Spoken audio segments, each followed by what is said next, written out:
وانسف كنبر سرد مزاي عمري حيلي كلنا عاقي فتحك عاتر هزبيك حبار إلى كاسر. سلامات لك عبيتي كما حديركم كما يوعلكم كما أمسيكم ببزلهم مساعتنا كلهم كم تلمداي وجناتنا هزتات إرترا على ملء زلهم كما يلهم يقولكم سلام طيب صحهم كم خان هزب تجراي أب تجراي أب تفعلي عدتات أب سدات كم زخماي زلهم كلهم تجار حواتي لك عدي كما لهم سلام تاي صحهم كلهم ناولكو سلام تاي كم تلمداي أنتم لبامات هزات تجراي هزات إرترا سلام صمدو زلاق نخون زغلتي محبره سوزي بسلام كنبر ابقالسي زلهم قصلوا له لكم يدلي ادلاي سلازخونه بلصقنا ابز ساعات زيو سودان تግራይ ኤርትራ ከምውን ሓዊስካ ናይ ፋኖ ሓይሊ ናይ ቅማት ኣገው ሓይሊ ናይ ዓፋር ሓይሊ ቀጽልካ ናይ ኦላ ሓይልታት ከምውን ናይ ቤሻንጉል ናይ ጋምቤላ ካልኦት እውን ኣለው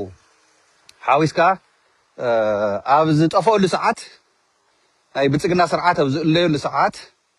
انتهي يقبر الله أبزيو نحنا تجارو إرتراويان لبخن جبر لبخن عبي كنت إنك غنا خنسرح حبيرنا زقبنا نجارات مجلات إيه بتأكم زلهو بتشرحين قولحين أي بتسقنا كايدا انتهي يقبر الله أبزيو مريحنا تجراي إنك خمسة اليومن نحنا تجارون سخني لنا رينا حاسيبنا كرم ما يتقولون كنردون زقبونا نجارات سلازلو يعني لما عتي خمت المداي معلتاوي حابريتها تحذركم متيلهو إذا حابريتها تزيو ناي بلسقنا السلالفة درونات على تقراي تشاف نكايد صنيحو حيزون توسخي مسعي تشاف نكايد صرح زلو شرحتات خندانا قصو لزي كونه تردينا خنتنقولن كندالولن إذا سرعات زي نخيلي كلنا تقارو اللي بقيرنا فنكاتلهم زقبونا نجارات اللونا حدش تكوسات حبريتها زموتنا اللو زم حبريتها زي أتوم بسخم شرخ جورمية نسخاتم كان سجيلكم رجيلكم حابكم خت على سلمنا تلقاهم زلنا مخانم من قصقاس ناي حزبنا سراويتنا من قصنا عم من تايلون من تاينا خي حد نجارتي أدلاي زي كون النبلو تلقى خلينا زقبهم من تايهم مخنياتو بلصقنا دغاغي محيزون بتغارو غيريو دروناتو نانصر تግራይ ኣብ ሰራዊትና ይኹን ኣብ ህዝብና ጨፍጫፍ ዘካየደ ሒድውን ዝቅጽል ዘሎ እዚ ጨፍጫፍ እዚዩ በተጋሩ እዩ ኣብ ሰራዊት ኣብ ስለያ ኣብ ፖሊስ ኣብ ተፈላለየ ማሕበረሰብና ተሰግሲጎም ተጋሩ ሒድውን ንሕና ተለይልና ሓዊና ተማዛበለ ህዝብና ንዓዱ ከይንምልስ بوانجلن بخالق نجاراتن بحجز يجو وانجلني هاتجارو أو وسنا ذل مستر ناوسو نصرات النهاو صلاينا عام زي ولو مخان نفلتو نوعي نايف علم ليفنت حتى النت كي يهلقن زخر وزلو خيدي نصريو so أب محور مدهات الصحافين زرمن سمع زلنا بتجارو زبلصقو لوخات ناي بلصقنا ناي درجاويانن كمون دك نطلباش يكونوا تجارن إرتراويانن زياتهم صلاته تግራይን صلاته زياتران مخانم فرجا زي كونس حقي انا نمصلكم كل جزء زيد حقي حشكم جن حيزي مريحنا تግራይ انتاي زخيت تقبر زلو مريحنا تግራይ على ساعه زيت انقا يخليو زغبو ابسانجو زبحال نيجيرياوي اب بايافرا نيجيريا جينوسايد فصيمو عليت مولو زطفئ نيجيريا نبلصقنا نابي احمد كمتي أنا زجوركو نيجيريا بريزيدنت خويني نيتي بايفرا زبحال محبرسب أو نيجيريا زحقوكو نهزي تقراي حقوقو أطفأ أيو خام غير كأخاون ورقتاتنا تقراي نحنا خدرت مولو خد قبرنا تخيليلو أباسانجو ناي تقراي جينوسايد تسحتافيو زي أباسانجو هسان قلعة خطريون كلا عمبابا حيزا مسرعيت تقوصو هبيدي يزيب إيلا زحادمت زدنقصت لتقارو دمم زمصمصي اب جينوسايد يدو علقليقو دم ناي تغار حاصيبو خنصلو زي خل جينوسايدر ام مغله اتيرلو هو ابسانجو ዝብኢድዩ ህበይድዩ ወዓግድዩ ገጹ ክትሪኦ ትድንግፀሉ ህፃን ቆልዓ ክሪኦ እንተሎ ዝሃድመሉ ሰብኣይ ኣብ ናይ ትግራይ ጀነሳይድ ተሳታፊ ኮይኑ ዝነበረ ብልፅግና ዝሰርሖ ዘሎ ሽርሕታት መራሕቲ ትግራይ ኣውዝዩ ጥንቃቐ የድልየኩም ልክዕቲ ሰላም ንደልዮ ሒዙ እውን ስምዑልና እናተባሃለ ግን ንህዝቢ ትግራይ ኣይተዳናግርዎ ህዝቢ ትግራይ ይኣኽሎ ስቃይ መከራ ኣብዚ ሰዓት እዚዩ ጽምዶ ሓሪና ምስ ኤርትራ ምስ ሱዳን ምስ ግብፂ ምስ ኣምሓራ ምስ ዝተፈላለየ ማሕበረሰብ ሰላም ኢና እንደሊ ክንብል ከለና ብልፅግና ኣብዛ ሰዓት እዚኣ ክነግረኩም ዝመፀኒ ሓበሬታ ብርክት ዝበሉ ድሮናት ናብ ዓፋር ናብ ባህርዳር ናብ ጎንደር ሒዙ እውን ይእቶ ኣሎ እንታይ ንምግባር እዩ ታርጌት ተገይሩ ንኣብነት እቶም ናይ ሸፋቶ ሓራ መሬት ዝበሃል ኣብ ዓፋር ዝነበሩ እንበርሀ ባራኺ ካልኦት እውን መራሕቲ ናይቲ ሸፋቶ ኣብ ዓፋር ዝኔው ናብ ኣዲስ ኣበባ ከይዶም ቀኒዮም ልእኽቶም ሒዞም መፅኦም ኣለዉ እዞም ሸፋቱ እዚኦም ሸፋቱ እዚኣቶም መቐለ ከመይ ላ ኩነታት ከመይ እንሄ እናደወሉ ኣብዴት ሒዞም መጨረሹ ሒዚ ብልፅግና ኣብ ሕድሕድ መኖርያ ናይ መራሕቲ ሰራዊት ይኹን ናይ ሕወሓት ወታደራውን ፖለቲካ መራሕትን ኣብ መቐለ ደብዳባት ንኸካይድ ኣሊምዎ ዘሎ ሰነድ በፂሑና ኣሎ እወ ኣብ መቐለ ኣብ ሕድሕድ መራሕቲ ሕወሓትን ላዕለዎት መራሕቲ ሕወሓትን ላዕለዎት መራሕቲ ሰራዊት ትግራይን ገዛውቲ መኖርያ ብድሮን መጥቃዕቲ ክገብር ታርጌት ተገይሩ ተተሓዘ ቦታታትን ገዛውቲ መኖርያ ገዛውትን ተይቀረ ቢሮታት ተይቀረ ብርክት ዝበለ ደብዳባት ከካይድ ድሮናቱ ናብ ዓፋር ተወሳኺ የእቶ ኣሎ እእትዮ ኣሎ እዚ ሓደ ትፈልጥዎ ኣለኩም ካልኣይ ብካሊእ ቦታታት እውን መጥቃዕቲ ንክገብር ናብ ባህርዳር ናብ ጎንደር እውን ይውስኽ ኣሎ እዚኡ መሪሕነት ትግራይ እንታይ ይገብር ኣሎ ይከታተሎ ዘሎ እዚ ነገር እዚኡ ይዕዘቦ ዘሎ ዘካይዳ እዚኡ ኣባሳንጆ ከምቲ ዝብለኩም ወዓግ ድዩ ዝብኢ ድዩ ቡኻርያ ድዩ ሰብ ምዃኑ ኣነ ይፈልጦን ባይ ዘ ወይ ዋላ ክዳን ተኸዲኑ ዋላ ተኳሒሉ ሰብ ይመስል ኣባሳንጆ እንድሕር ዘይሪኢኹም ሞ ፎቶ እንተሪኢኹም ሲ ዲያብሎስ ኣነ ሪኦ የፈልጥን ግን ዲያብሎስ ድዩ እዞም ህበያት ኣለዉ ካብ ወዓግ ዝዓበዩ ካብኣቶም እተፈጠረ እዩ ዝመስል ሰብ ይመስል ናይ ብሓቂ ሰብ እውን ኣይኮነን ኣብ ዓዱ ጀነሳይድ ዝፈፀመ ገበነኛ ብዓለም ብጀነሳይድ ኣብ ኣይሲሲ መፅኡ ክፍረዶ ብወንጀል ብገበን ዝግብኦ ሰብኣይ ኣብ መቐለ ኣትዩ ኣሎ ሒዙ ኣብ መቐለ ኣትዩ ምስ መንግስቲ ትግራይ ፎቶታት ተላዒሉ መጀመርታ ክገብርዎ ዝግብኦም ናይ ኣፍሪካ ሕብረት መራሕቲ 4 ዓመት ሙሉ ፀጥ ኢሎም ከፍ ኢሎም ፀኒሖም ሒዚ ግን ትግራይ ኣብ ተደራጀወትሉ ፅኑዕ ዝኾነ ከይድታት መንግስታ መሊሳ ወታደራት ጠናኺራ ምስ ጎራብታ ተማያይጣ ምስ ሃገራት ተማያይጣ ስርዓት ብልፅግና ኣብ ዝእለየሉ ሰዓት ሒዚ ኣምባሳደራት ብስልኪ እናደወሉ ውሽጣ ውሽጢ ክንዓርቀኩም ጀሚሮም ንሕና ዳ ማእዘይ ንዕርቕን ኢልና ኣፍሪካ ሕብረት ናብ መቐለ ተጓዮም መፅ ኣለዉ ኣምባሳደር ናይ ዓለም ናብ መቐለ ተጓዮም መፅ ኣለዉ ኣባሳንጆን ናይ ኣሜሪካ ኣምባሳደር መሲንጋን ፀላእቲ ህዝቢ ትግራይ እዮም ህዝቢ ትግራይ ክሓቅቕ ክጠፍእ ካብ ምድሪ እዮም ዝሰርሑ ልኡኻት ናይ ኣብይ ኣሕመድ እዮም ክደግመልኩም ኣምባሳደር መሲንጋ ናይ ኣሜሪካ ኣምባሳደር ኣብ ኣዲስ ኣበባ ዝኒሄ ሓደ ጋንየን ባርያ ሰብኣይ ትፈልጥዎ ዘለኩም ምስ ኣባሳንጆ ኢድን ጓንትን ኮይኖም ናይ ኣብይ ኣሕመድ የማናይ ኢዱ ከም ጻድቃን ከም ጌታቸው ህዝቢ ትግራይ ክሓቅቕ ክጠፍእ ተሰለፉ ሓደ መርትዖ ክነግረኩም ንኣብነት ኣምባሳደር መሲንጋ ደጋጊሙ ናብ ሽረ ናብ መቐለ መፅኡ ቅድሚ ሕዚ ንመራሕቲ ትግራይ ንመራሕቲ ሰራዊትን ንመራሕቲ ውድብ ሕወሓትን ርክክብ ገይሩ ብልፅግና ዓጢቕዎ ዝኒሄ ድሮን ኣብዚ ሰዓት እዚዩ ከጥፈአኩም እዩ ተዋጊኡኩም ኣይትኽእልዎን ካብ እትጠፍኡ ኢድኩም ሃው ምዕራብ ትግራይ ኣይትጠይቁ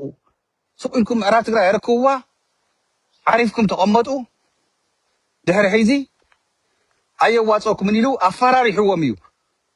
ኣፈራሪሕዎም እዩ ዝለኩም ዘለኹ ኣምባሳደር መሲንጋ ኣነ ንሱ ኢለ እየ እውን ደጋጊመ تخ زبل كوفت إيوانو حيزون يدكسن امباسادر مسينغا ناي صاركان شيطان عاركي يخوين زلو اسولو زي حسولو عاركي ناي صاركان جنرال صاركان إذا شيطان ناي أمريكا امباسادر مسينغا عرفتو يوم أبا سانجو ذهبي زيهم كلهم محزز يوم شياطين صلاته استقراء يوم سلازيو منجس استقراء انت حات قبر زلخا زول حتى يمثل لنا دنكي سمعنا عالم تبل لها افريكا حبرت نام مغالي امتخاي ملخا سيدو وملا بلصقنا حيث ግን ناخاتكم مرح تقراي كچفچف بدرونات يزاغاج زلو صلايهم بلصقنا اتي ود بشاشا تمالي لي هذا قفريسو سلطان زحازي حيث خان ناخاتكم مرحنا تقراي بدرونات چفشاف خقبر ايو زاغاج زلو تعرى مساخم ايو ايكونن تعرى مساخ تقراي ايكونن مرح تقراي كطفء مرح زي ولا تقراي تتريفا خانيه تقراي سراوي تقراي المفراس تقراي المقصار قليل يلو زعالمو حلمي بقحدي نختقبر يسرح له سرحو اذا سوات زياتهم نعم مقاله سيد ومزني هي مزاناقعي ايو هو تحرين زلو حزب تقراي تحرين زلو سراوي تقراي سرحو خيسرح معراب تقراي اتي خيقاطاطر عقم زي يقول غحاف ود غحاف ام معراب حزبنا زساق زلو تمازاله حزبنا حيدون زساق زلو مفتي خيركب بلصقنا سرحو زلو شرحي مريحنا تقراي مآزيهم لب تعويو مآزيهم لب عويكم إذا شيطان مرحينا إثيوبيا ما تصانحي تقوم لكم اللي حيدون كيتاتشو إلنا ود ورد إلنا حيزخه انتاينا خنفتر مخنيات وا منقست حوات حيزخه انتاي مخنياتنا خنفتر مخنيات خنفتر اين خل حيزي حلفنت 100% حيزي اب ايدكم يا مريحنت حوات منقست تقراي لب قورو لب بلو ننقركم لنا تقدست تقراي اب دقنا وش نكوينا دقفت حوات دقفتي قالي ودي بزي قدس كم تقارو تقدسنا ننقركم لنا نعم مغالي مصيوم زنيو ناي بلصقنا لوخات اوشتم وانت حيزم مصيوم مشتم مساحاتكم ناعاتكم المقصارن افتي تاعتولو باخيباتاتون انتاي قميطو مشتاوش تخمز خدون تفلطو غداي نهدو بلصقنا ناي بحقدي حيزنا اباسانجو سديدس عرق خار معرات تግራይ መልስና ሞ ምስ ኤርትራ ርክክብ ጠጠው ብልዎ እንዲያ ታመለክቲ ንፈጣ ኮይና እምቢ ጽምዶና ጠጠው ይብልን ከጽል እዩ ምስ ኤርትራ ይኹን ምስ አምሓራ ምስ ዓፋር ምስ ሱዳን ይኹን ምስ ግብጽ ምስ ካሊ እውን ክንቅጽለሉ ኢና እምቢ ኣብዚያ ትሰርሕዋ ጌጋ ኣብዚያ ትሰርሕዋ ጌጋ معرات تግራይ መልስ እንታይ ብምንታይ ዓቕሚ ኸ ይኽእሎ ክቅጽለሉ ዓቕሚ ሲሉ ድዩ መሪሕነት ትግራይ ፌይሊየር ስለዝኾነ ይምበር ርግጸኛ እየ ሰራዊት ትግራይ ትእዛዝ ተዋሂቦ እቶን ኣብ ምዕራብ ትግራይ ተተዋሂልሲ ሶመሬ ትወስደልናን ኣብ ክልተ ሰለስተ መዓልቲ ብእግሮም ከይዶም ዝቋፀርዎ መሬት ምዕራብ ሒዚ ግን መሪሕነት ተመዓራሪ መንግስቲ መፅኡ ኢልና እናተፀበይና እንዳሃለና ኣብ ኢዶም ደም ዝሓዙ ፀላእትና ዝሰደድዎም ናይ ፀላእትና ልኡኻት ነባሳንጆ ተቐቢልኩም ፎቶ ተላዒልኩም ሒዚ ንኣና ርእስና ትሕሙና መሪሕነት ትግራይ እንታይ ኢና ገይርናኩም እንታይ ኢና በዲልና እንታይ ይገይር ህዝብ ትግራይ ዋ ስንቂልኩም ህዝብ ትግራይ ዲያስፖራ ትግራይ ሂብናኩም ሂብኩም ውላድኩም ውላዶም ሃውናይልኩም ሂብኩም ዋጋ ከፊሉ ሕዚ እውን ዋጋ ንኸፍል ኣለና እነ ኣባሳንጆ ድዮም ሒዚ ናይ ብሓቂ ንትግራይ ዓሪቆም ንትግራይ ከድሕንዋ ትሓስቡ ዘለኹም መሪሕነት ትግራይ እንታይ ኢና ኮይና ንሕና እኮ ኣይበደልናኩምን መራሕትና ልብ ግበሩ ቀንዕኛ ይሃልኹም እዚ ዓይነት ዲፕሎማሲ ውድቀት እዩ ሕዚ እውን ኣቶም ሰባት ግደፉ ሓቢብና ንስራሕ ንዓድና ንቃለስ ኣብ ብልፅግና ዝሰይድዎም እኒሄ ሽማግለታት ናብ መቐለ ብስልክ እናደወሉ ከምዚ ግበሩ ከምዚ ክንዓርቆኩም ዝብልኩም ዘለዉ ሕሶት እዩ መፃንሒ ህዝብና ሒዚ እውን እናተባታተና ሓድነትና ናብ ሓደ መፅኡ ነይሮ ዝቐረባ ግዜ ሒዚ ከዓ ሓድነትና ከተፍርሱ ኢኹም እዚ መገዲ ትኸድዎ ዘለኹም እዚ ጉዕዞ እዚ ኣየዋፀኩምን ከም ሓንቲ ቀላሚጠስ በይንኩም ጠጠው ኢልኩም ከይትተርፉ ግደፉ ህዝቢ ትግራይ ኣይተቕስልዎ ሰራዊት ትግራይ ኣይተቕስልዎ ያኽለና ኣይንደልን ቀብጠርጠር ድሕሪ ሒዚ ቆሪፅካ ተበገስ ውፈር ምራሕ ስልጣን ኣምፂና ክሒዚ ውድብ ሕወሓት ምርሐና በግባብካ ከም ድሌትካ ትዕንድረሉ ትግራይ የለን ድሕሪ ሒዚ ውድብ ሕወሓት መሪሕነት ሕወሓት ስርዓት ግበሩልና በይዛኻትኩም بتوم تمالة تسووا بتوم أفتح شو عتامة بصوتكم تسووا بتوم أكلام زجودلو بتوم سدرا سوات أي تقللو عرق أي كونا نزيو شاطر يو بوليتيكا يتفلت إنك تقول تدخلهم قرقلكم بقول لنا جر من قصنا خريو لو ودونا خريو لو تقول تدخلهم جاي جايزيو جاي جا خوان تقول خان إحنا تجاي جاتات خندول صينا إذا ما قد زيو أيه واسنا ሕወሓት ሒዙውን መንግስቲ ትግራይ ግዜ ካተፋኸነ ኣለኻ ህዝብና እዩ ዝመውት ዘሎ ህዝቢ ብልፅግና ኣይኮነን ህዝቢ ኣባሳንጆ ይኮነ ዝመውት ዘሎ ኣብ ትግራይ ህዝቢ ትግራይ ይቆሲሉ ተሳቕዩ ዝመውት ዘሎ ስለዚ ንሕና ዳያስፖራ እውን ድቃሲ ኢና ኣነ ሒዝ ካብ ስራሕ ወፅአ ቪድዮ ዝሰርሕ ዘለኹ ንዓደይ ንህዝበይን ኢለ ማለት እዩ ስለዚ መንግስቲ ትግራይ በግባብ ምርሐና ናይ ጌታቸው ናይ ወዲ ወረደን ዝነበረ ሽርሒ ሻጥር ልእኽቶ ናይ ብልፅግና ፈሺልና እየና ናብ ስልጣንካ መሊስና ካይና ኩሉ ዘለና ዓቕሚ ኩሉ ነገር ኣብ ጎንኻ ተሰሊፍና ናብ ቦታኻ ምፂናካ ኣለና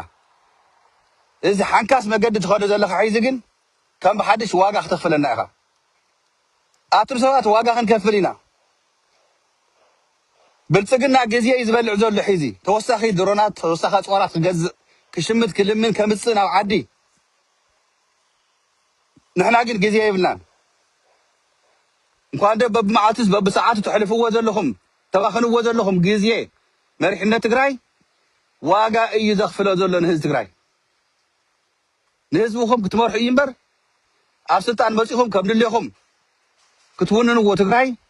ናይ ዝሓለፈ ተማሂርና ያኽለና ኢና ንብለኩም ዘለና ያኽለና ፀላእትና ዝሰርሕዎ ዘለዉ ሽርሒ ንስኻትኩም ንዓናውዙ እናተኸውከኩም ከም እንስሳ ክትመርሑና ግን ኣይትኽእሉን ኣባሳንጆ ሒዝዎም መፂኡ ዝኒሄ ሸያጥን እንታይ እዮም ክገብሩልኩም ምዕራብ ትግራይ ክንምልስ ምስ ኤርትራ ርክብ ጠጠው ኣቢሉ ኢልኩም ኣሎ ፈልጦ ኮይና ምስጢር እኮ ኣይኮነን እዚዩ ዝፀንሐ እዩ ዝቐነየ እዩ ባይዘወይ ሓድሽ ነገር ኣይኮነን ናብ መቐለ መፂኡ ህዝቢ ኣካል ጠጠው ኢልኩም ፎቶ ስለተረዓልኩም ግን ዝልወጥ ነገር የለን ሰራዊት ትግራይ ልቢ ግበር ኣውዝዩ ህዝቢ ትግራይ ልቢ ግበር ፃውዒት ያለ ንሰራዊት ትግራይን ህዝቢ ትግራይን መንግስቲ ትግራይ መንግስቲ ሕወሓት ኩልና ተቃሊስና ኢና ናብ ስርዓት ናብ ስልጣን ኣምፂናዮ ናብ ስልጣን ዘምፃናዮ ግን ብልፅግና ሒዚ መፃናንሒ እናገበረ ዝልእኾም ዘሎ ልኡኻት ዋጋ ከም ብሓድሽ ከኽፍለና ኣይንፈቅድን ስለዚ ዓለም ምሉእ ዘለኹም ኤርትራውያን ተጋሩ ልቢ ንግበር እዞም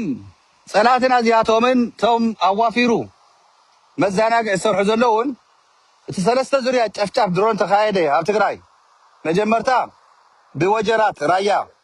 ኣብ ደቡብ ናይ ቦርደር ናይ ዓፋር ጨፍጫፍ ናይ ብዓፋር ወጀራት ናይ ራያ ከባቢ ኣብ ኣርመ 24 ዘካየደ ጨፍጫፍ ነስታውሲ ናይ ረሳዕናየን ሓደ ዝበልለይ ፀኒሑ ኣብ ቆላ ተንቤን ኣብ እንትጨው ገንደፍታ ካልኣይ ዙርያ ደብዳብ ናይ ድሮ ነካይድ እዩ ሳልሳይ ኣብ ዝሓለፈ ሰሙን ኣብ ሸራሮ ከባቢ ዘካየደ ጨፍጫፍ ብድሮናት እዚ ንኹንን ዝብል መግለፂ ኣይረእኹን እዚ ንኹንን ኢና ዘይብል ኣባሳንጆ ናይ ኣፍሪካ ሕብረት ወይ ድማ መደራደርቲ ኣካላት ኣብ መቐለ ተቐቢልካ ፎቶ ክትልዓል ንኣይ ሕማመይ ኢኻ ተልዕለለይ ዘለኻ ነዶ ትግራይ ሕማማ ኢኻ ተልዕለለ ዘለኻ ነቦ ትግራይ ነቶም መስዋዕት ዝኸፈሉ ወለድና ሕማም ኢኹም ተልዕልሎም ዘለኹም ነቲ ጅግና ተጋዳላይ ድፍዑ ዘሎ ሕማም ኢኻ ተልዕለሉ ዘለኻ እዙይ ዲፕሎማሲ ይበሃልን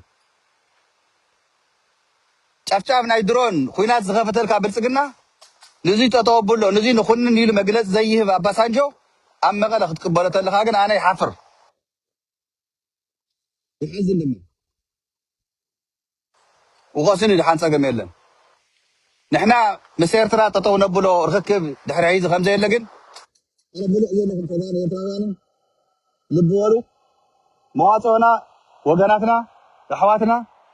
قرابتنا إرتراويان نسوم دوزيو نزل العالم سلام سناي سلام فقر غيرنا تزوانا وحسن قورينا بحدا خوينا ازيو نق زي يبل نخرج زلنا ركب صمدو زلاو خوينو وحس سلام نخمص ናይ ክልተና ጥንካሬ ይኸልየና ናይ ህዝታት ትግራይን ህዝታት ኤርትራን እዚ እንዳሃለወ ግን ኣብ መንጎና ኣትዩ ብልጽግና ዘናጊዑ ጽባሕ ንግሆ ደብዳብ ድሮን ከካይድ ተሎ ኣብ መሪሕነትና ዋይ ዝብል ትግራዋይ እንታይ ስለ ዝኾነ እዩ ደብረ ብርሃን ክንበጽሕ እንተለና ዲፕሎማሲና ወዲቑ ወታደርና ጠንኪሩ ወፂኡ ኢልኩም ነጊርኩምና ታሒዝ ትኸድዋ ዘለኹም እውን ናብኣ ከይትምልሰና ድሉው ዝኾነ ሰራዊት እኒሄና ጅግና ዝኾነ ህዝቢ እኒሄና መራሒ ግን ኣይተዓደልና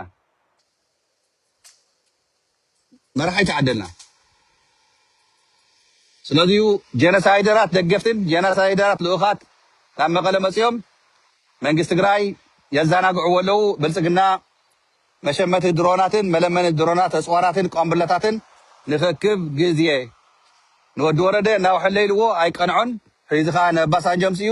በልዓ ንስኻ ትሐሸኒ ወዲ ወረደማ ኣልዮሞ እዮም ስለዚሁ ኣዘናግዐለይ ንሕወሓት ይዳለዮ ዘለኹ ጨፍጫፍ ክገብር ስለዚሁ እዚኣ ሓግዘኒ ኢሉ ይኽዎ ኣሎ ልቢ ግበር ሰራዊት ትግራይ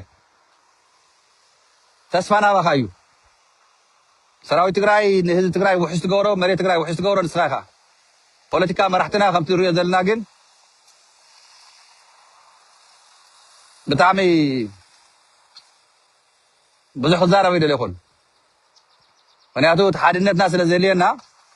መሪሕነትና ፈተና ፀላና ተቐቢልና ኣለና ናብ ስልጣን ኣምፂና ኣለና ስልጣን ኣምፂና ዘለና ግን እቲ ሒዝዎ ዝኒ ሓላፍነት ብክብሪ ክመርሐና በግባቡ ክመርሐና ተስፋ ይገብር ኣካይዳ ሒዙ ዝሪኦ ዘለኹ ናይ ነባሳንጆ ናይኒ ኣምባሳደር ነሲንጋ ናይ ኣሜሪካ ኣምባሳደር ግን ሒዙ እውን ህዝቢ ትግራይ ክብተን ክጠፍእ ትግራዋይ ኮይኑ ከይነብር ኣብ ዓዱ ፀላትና ምስ ፀላትና ተሰሊፎም ዘለው ሽማግለታት ሽማግለ ማእኸላይ ኮይኑ ይሽምግል ናብቲ ሓደ ተይወገነ ማእኸላይ ኮይኑ ዘሸማግል ነባሳንጆ ግን ማእኸላይ ኣይኮን ንመሲንጋ ማእኸለት ኣይኮን ሕብረት ኣፍሪካ ፍትሓዊ ኮይኖም ኣይፈልጡን እዚኣቶም ክሽምግሉ ኢልኩም ትሓስቡ ዘለኹም ተጋሩ ግን ንዕቐት ናይቲ መስዋዕት ዝኸፈለ ህዝብና እዩ ንዕቐት ተብድፍዑ ዘሎ ሰራዊት ትግራይ ፖለቲካ መሪሕነት ትግራይ